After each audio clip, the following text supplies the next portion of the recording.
பிறமொழி சினிமாவை தழுவி உருவாக்கப்பட்டிருக்கிற ஒரு தமிழ் சினிமா சரியாகவும் காப்பி செய்யாம புதிய விஷயங்களையும் சரியா சேர்க்காம, அதாவது காப்பி அண்ட் ரீமேக் அப்படிங்கிற இந்த ரெண்டு விஷயங்களையும் தவறா செய்து முயற்சி திருவினை ஆகாம போயிருக்கு. 1997 பிரேக் டவுன்கிற இங்கிலீஷ் சினிமா வெளிவருது. தம் மனைவிய ஹீரோ எப்படி காப்பாத்துறார் அப்படிங்கிறத ரொம்ப லாஜிக்காகவும் நம்பும்படியா பேசின சினிமா தான் பிரேக் டவுன்.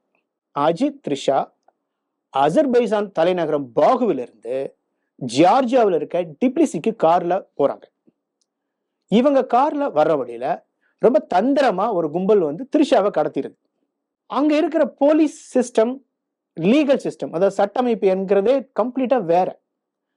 அந்த மாதிரியான ஒரு நாட்டுல ஒரு தமிழ் கும்பல் இவ்வளவு பெரிய கிரைமை சாதாரணமா செய்யறாங்க அப்படின்னு காட்டினதுதான் விடாமுயற்சி சினிமாவின் மிகப்பெரிய தவறு.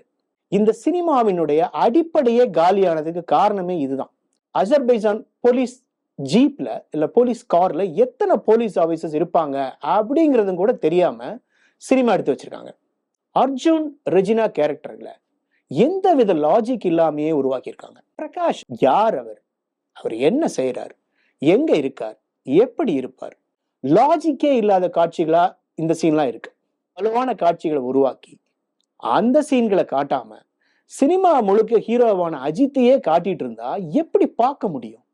கடவுளே அஜித்தே அப்படின்னு தியேட்டர்ல கத்துற ஒரு ரசிகன் இருக்கான் இல்லையா, அவனே ஒரு 2.5 மணி நேரம் அஜித்தை மட்டும் எப்படி பார்த்துட்டு இருக்க முடியும்?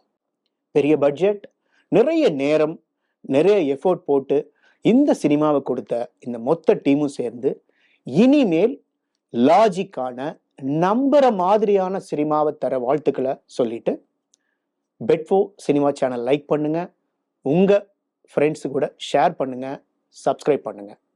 மீண்டும் அடுத்த சினிமா ரிவ்யூ சந்திப்போம். தேங்க்ஸ்.